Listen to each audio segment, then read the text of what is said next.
শারজিদ আলম সরাসরি ছাত্রলীগের রাজনীতির সাথে যুক্ত ছিল এবং তিনি ক্যাম্পাসে ছাত্রলীগ সভাপতি সাদ্দাম হোসেনের খুব কাছের ছোট ভাই ছিল। তার রক্তে এখনো ছাত্রলীগ প্রবাহিত, যদিও সে এখনো বিপ্লবী সাজছে, সে বিপ্লবী না। গত 15 বছরে তাদের কোনো অবদান ছিল না। 18 কোটা সংস্কার আন্দোলন থেকে আমরা মাইর খেয়েছি ক্যাম্পাসে, আমরা নির্ঘুম রাত পার করেছি গত 15 বছর। তারা তো 1 মাসের আন্দোলন, 1 মাসেও তারা যখন ডিবি অফিসে গিয়ে মুচলেখা দিয়েছে, তারা যদি সত্যিকার অর্থে বিপ্লবী হতো তারা মুচলেখা দেয় না। বিপ্লবীরা কখনো হার মানে না, আমরা তো কখনো মুচলেখা দিই নাই। প্রথম সে বলেছে যে মুক্তিযুদ্ধে কিছুই না, 71 ভুলে যাব, তারপরে জামাতে ইসলামের সাথে সুর মিলিয়ে কথা বলেছে। ইতিমধ্যে আবার নাহিদ হাসান কথা বলা শুরু করেছে যে জামাতকে মানুষ ভোট দিবে না। আরে ভাই, রাজনীতি থেকে পল্টিবাজি চলে? এরশাদ আজকে ধ্বংস হয়েছে শুধু তার মুখের কথার কারণে। সকালে এক কথা বলতো, বিকেলে এক কথা। ধরেন জাতির সাথে প্রতারণা, আমি যদি এক কথায় বলি, এক বাক্যে বলি, কারণ মাহফুজ আলমকে 5 তারিখের আগে কারা চিনতো? আপনি একটু জনমত যাচাই করুন যে এই মাহফুজ আলমটা কে। শুনেন পান্না ভাই, আপনাকে একটা কথা বলি, যুদ্ধের সময় আপনি পালিয়ে গিয়ে বলবেন যে আমি বিপ্লবী, এটা হয় না। যুদ্ধের সময় আপনাকে মাঠে থাকতে হয়। এটা আমরা রাজপথে যারা ছিলাম, না আমি বলি, আমরা যারা রাজপথে ছিলাম আমরা বুঝেছি। রাত জেগে টকশো করেছি, দিনে আন্দোলন করেছি, রাতে নির্ঘুম রাত পাড়ে দিয়েছি। সেই দুঃসময় যারা কথা বলতো না, লুকিয়ে, এখন এই সমন্বয়করা যারা দাবি করছে সমন্বয়ক, তারা লুকিয়ে ফেসবুকে স্ট্যাটাস দিত। আর আমি page the people open talk show করেছি। 1 দফার ঘোষণা সর্বপ্রথম আমি দিয়েছি যখন ওই 6 সমন্বয়ক এই আন্দোলন ইস্তফা দিয়েছে। এগুলো তো আমরা ভুলে যাব না। ধরেন জাতি যদি ভুলে যায় ভুলে যাবে, কিন্তু আমরা যারা রাজনীতি করি আমরা আমাদের অবদানকে আমরা আমাদের মতো করে দেখি, আবার যেটা আমাদের না আমরা সেটাকে অন করি না। তো এই যে একটা বিভ্রান্তির সৃষ্টি হয়েছে, 1 মাসে যারা অতি বিপ্লবী সেজেছে, আজকে তাদের জন্য বাংলাদেশের সকল সমস্যার সমাধান তাদেরকে দিতে হবে। কারণ তারা সর্বপ্রথম বলেছে বিএনপির লোকজনকে সামনে আসতে দেওয়া হবে না, এটা বলে বলে তারা আওয়ামী লীগকে পুনর্বাসন করেছে। সচিবালয় থেকে এখন পর্যন্ত আওয়ামী লীগ যায় নাই শুধু একটা কারণে, যে বিএনপি জামাত ঢুকে যাবে। আমরা বিএনপি জামাতের জন্য যুদ্ধ করি নাই। এক স্বৈরাচারকে পারিয়ে বিতাড়িত করে আরেকটা স্বৈরাচারকে জায়গা করে দিব না, এটা বলে তারা আওয়ামী লীগের সাথে নেগোসিয়েশন করেছে। আজকে যে সমন্বয়ক গুলো কান্নাকাটি করতেছে, তাদের সবার ইতিহাস আমাদের কাছে আছে। শুনেন, কান্নাকাটি দিয়ে, আমি আবারও বলছি, আবেগ ইমোশন দিয়ে খুব বেশি দিন আপনি যেতে পারবেন না। আপনাকে একটা স্ট্রং একটা নৈতিক ব্যাকগ্রাউন্ড নিয়ে আসতে হবে এবং এই স্ট্রং একটা আদর্শকে ধারণ করতে হবে। এদের মধ্যে কোনো আদর্শ নেই, কোনো নৈতিকতা নেই। আমি তো মাহমুদ আলম সম্পর্কে জানতে চাচ্ছিলাম, যেহেতু আপনারা ভিতরে অনেক খবর জানেন, পর্দার অঞ্চলে কি হয়েছে না হয়েছে। আপনি যেমন বলছেন অনেকেই এখন বিপ্লবী সাজার চেষ্টা করছে। মাহমুদ আলম আসলে তার এতটা গুরুত্ব কেন রইল সরকারের কাছে বা ডক্টর মোহাম্মদ ইউনূসের কাছে? না, মাহফুজ আলমের গুরুত্ব সরকারের কাছে থাকতে পারে, আমাদের যারা বিপ্লবী এবং যারা দেশবাসী তাদের কাছে তার কোনো গুরুত্ব নেই। আমার প্রশ্নটা সেখানে যে মাহফুজ আলম কেন সরকারের কাছে গুরুত্বপূর্ণ হয়ে উঠলো, বা মাস্টার মাইন্ড হিসেবে ডক্টর মোহাম্মদ ইউনূস পরিচয় করিয়ে দিলেন সারা বিশ্বের সামনে। ডক্টর মোহাম্মদ ইউনূস পরিচয় করিয়ে দিলেন এই জন্যই যে মাহফুজ আলম, আমি নাম বলছি না, এটা শোভনীয় না, যে কোনো একটা ধরেন সে এজেন্টের ভিত্তিক কাজ করতেছে। মাহফুজ আলম এখন যে কোনো একটা গোয়েন্দা সংস্থার এজেন্ট, আমি যদি বলি, একদম ভুল না বলি, কোন গোয়েন্দা সংস্থা কি সেটা আপনারা খুঁজে বের করুন। তবে আমি এটা বলতে পারি যে সে এজেন্ট, এবং বাংলাদেশে যারা এজেন্ট হয়ে রাজনীতি করেছে তারা খুব বেশি দূর যেতে পারে নাই। তারা কখনো গণমানুষের নেতা হতে পারে নাই। গণমানুষের নেতা হতে হলে আপনাকে স্পষ্টবাদী হতে হবে, আপনাকে মানুষের কাছে যেতে হবে, আপনাকে মানুষের পালস বুঝতে হবে। আপনি আয়নাঘরে বসে এসি রুমে বসে একটা মতামত দিবেন, সেটা জনগণ। মাহফুজ আলম থিওরি দিচ্ছে সেখানে বসে বসে, সে কি ভাই? এই আন্দোলনে সে রাজনীতিতে, বাংলাদেশের রাজনীতিতে এখন পর্যন্ত মাহফুজ আলমের কি ভূমিকা রয়েছে? আমি বলি কোনো ভূমিকাই নাই। এদেরকে ছাত্র থেকে নিয়ে উপদেষ্টাতে নিয়ে ডক্টর মোহাম্মদ ইউনূস জাতির সাথে প্রতারণা করেছে, এটা একটা বেইমানি হয়েছে। এরা যদি রাজনীতি করতো, এখন উপদেষ্টা থেকে পদত্যাগ করে তারা রাজনৈতিক দল করবে, তাহলে আগের থেকে চিন্তা ছিল না? গত 6 মাসে দেশে যখন ভঙ্গুর অবস্থা ছিল তখন তারা মানুষের কাছে যেতে পারে না রাজনৈতিক দল নিয়ে, এখন কেন পদত্যাগ করে যেতে হবে? ওই টাকা পয়সা সেভ করার জন্য? টাকা পয়সা কেউ একবার ইনকাম করলে সেভ করতে পারে না। সাগর ভাই, পান্না ভাই, আপনি যদি একবার বিতর্কিত, এই যে বন্যার টাকা নিয়ে, আমি কখনোই কথাগুলো বলি নাই। বন্যার টাকা নিয়ে সারা বাংলাদেশ থেকে মানুষ এসে টিএসসি-তে টাকা দিয়েছে যারা বন্যা কবলিত তাদেরকে সহযোগিতা করার জন্য। আমি যদি ভুল না বলি, সেই টাকাটা কেন ব্যাংকে রেখে দেওয়া হবে অ্যাকাউন্ট করে, যৌথ অ্যাকাউন্ট করে? এটা জাতির সাথে প্রতারণা না? আপনি মোরালিটিতে কথা বলবেন ভাই। মানুষ দিয়েছে, মানুষ ডুবে মরে যাচ্ছে না খেয়ে, তাদেরকে খাওয়া দেওয়ার জন্য তারা সেখানে ঢাকা বিশ্ববিদ্যালয় ইজম করে ফেলছে।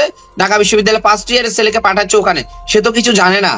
কিন্তু এই আন্দোলনের সমন্বয়কদেরকেও তো পাঠানো হয় না, ঢাকার বাইরের সমন্বয়কদেরকে, তাদেরকেও দেয় না। বলে যে আইডি কার্ড দেখি, আপনি কি ঢাকা বিশ্ববিদ্যালয়ের কিনা? তো ভাই দেওয়ার সময় এই কথা বলেন না কেন যে ভাই আপনি কি ঢাকা বিশ্ববিদ্যালয়ের, নাহলে এখানে জমা দিতে পারবেন না? তো এই যে প্রতারণাগুলো কিন্তু তারা করেছে এবং জাতি সেটা ধরে ফেলেছে। এই টাকাগুলো রাখার কথা ছিল না, সর্বপ্রথম বিতর্কিত হয়েছে তারা এই জায়গায়।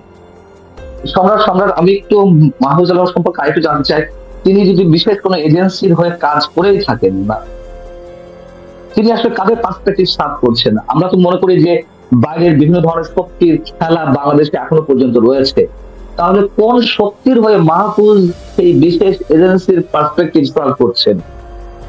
বিদেশি শক্তি, বিদেশি যে কোনো একটা শক্তির, সে জনমানুষের শক্তি না, বাংলাদেশের মানুষের পক্ষ নিয়ে কাজ করছেন। আমি একদম স্পষ্ট ভাষায় বলছি।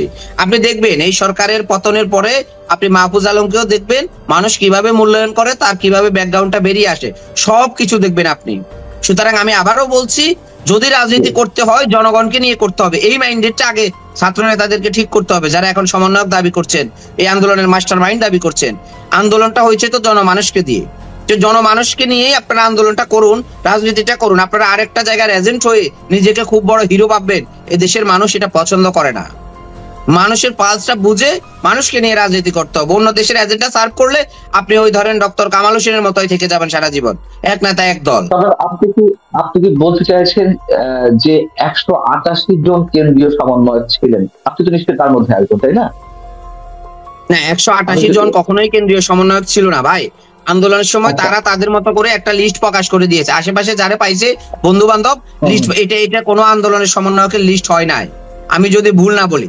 58 জন হয়েছে, 58 জনের পরে তারা যতগুলো লিস্ট প্রকাশ করেছে যারা আন্দোলনের সাথে সম্পৃক্ত ছিল, তাদের একজনকে সেই লিস্টে তারা রাখে নাই।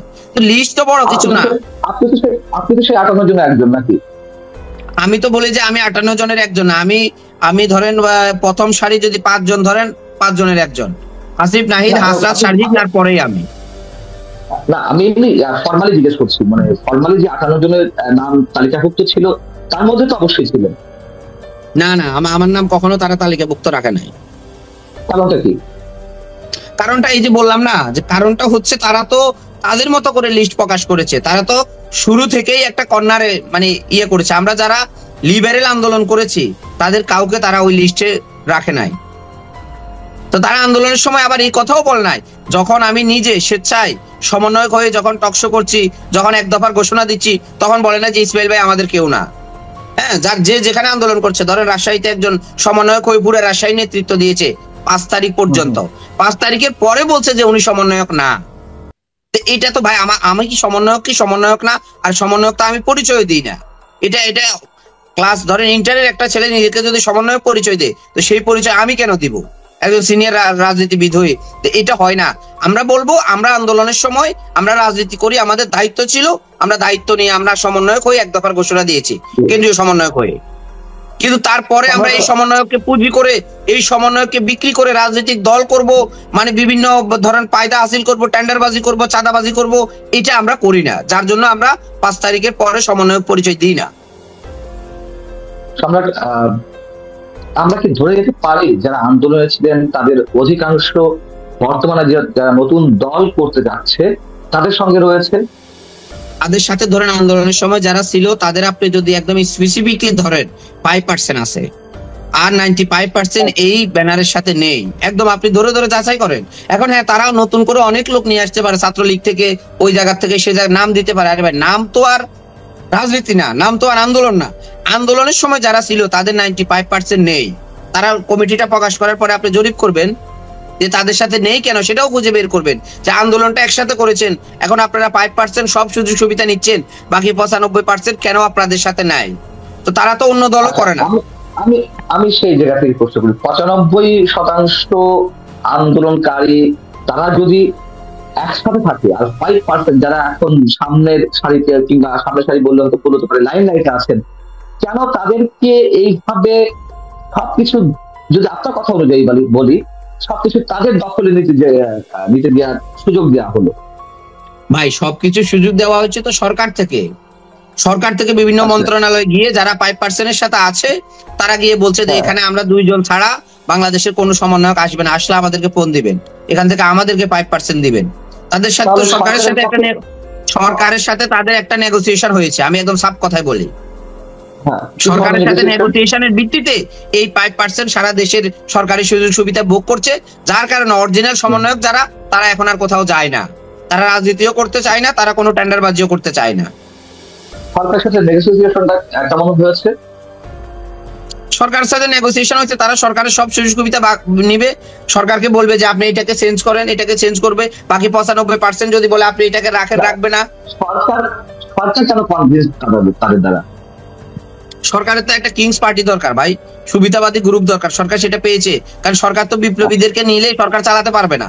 সরকার যে আজকে স্বৈরাচারের দোষরদেরকে নিয়ে আছে, যদি 95% বিপ্লবীদেরকে সাথে থাকতো সরকারের, সরকার তো স্বৈরাচারের দোষ নিয়ে চলতে পারতো না, উপদেষ্টা পরিষদ ফারুকির মতো লোক দিয়ে গঠন করতে পারতো না। এই জিনিসগুলো রক্তের সাথে কারা বেইমানি করে? যারা ভিন্ন আদর্শ ধারণ করে, যারা অরিজিনাল রাজপথের সৈনিক, গণতন্ত্রের সৈনিক, তারা কখনো রাজপথের সাথে বেইমানি করে না। এটা আপনি ইতিহাস থেকে দেখতে পারেন। আজকে যারা আছে প্রধান জায়গায়, তাদের অতীত ব্যাকগ্রাউন্ড আপনি একটু ঘেটে দেখবেন, তারা আগে কি ছিল, গত 15 বছরে তাদের কি অবদান ছিল। তো সেটাকে তো আপনি ভুলে গেলে চলবে না ভাই। এখন সাদ্দাম হোসেন যদি এসে বৈষম্য বিরোধী ছাত্র আন্দোলনে যোগ দেয়, আপনি যদি বলেন সে আগে ছাত্রলীগ করছে, এখন ভাই সে বৈষম্য বিরোধী নেতা, তাহলে কি হবে? আপনিই বলুন তো, সেটাকে জাতি মেনে নিবে?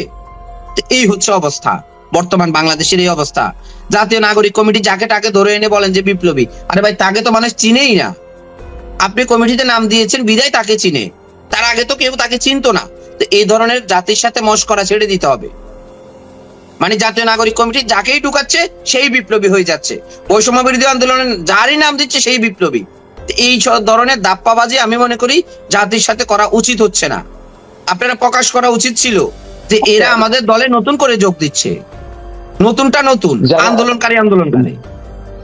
যাদের বিরুদ্ধে চাঁদাবাজির অভিযোগ রয়েছে ছাত্র সমন্বয়কদের মধ্যে, নানান ধরনের দুর্নীতি বলি কিংবা টেন্ডারবাজি বলি, যে অভিযোগগুলো রয়েছে তার কি কোনো প্রমাণ সাপেক্ষ কিছু কোনো তথ্য আছে আপনাদের?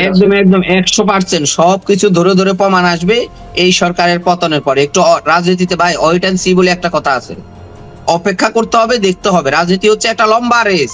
আপনি ধরেন একটা ট্রেন কমলাপুর থেকে ছেড়েছে, বৈষম্য বিরোধী ট্রেন, এটাকে আপনি যদি এয়ারপোর্ট গিয়ে যদি বলেন যে সব কমান দিয়ে দাও, এটা তো চট্টগ্রাম পর্যন্ত যাওয়া লাগবে, রাজশাহী পর্যন্ত যাওয়া লাগবে। তো সেই অপেক্ষা তো করতে হবে।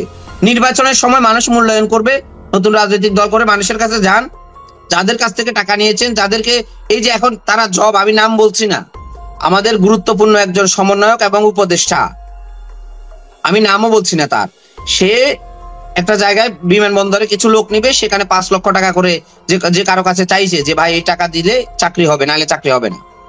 এই জিনিসগুলো না, আমি ভাই শুনেন, আমি আপনাকে বলি রাজনীতিতে প্রমাণ বলে কোনো কিছু নাই।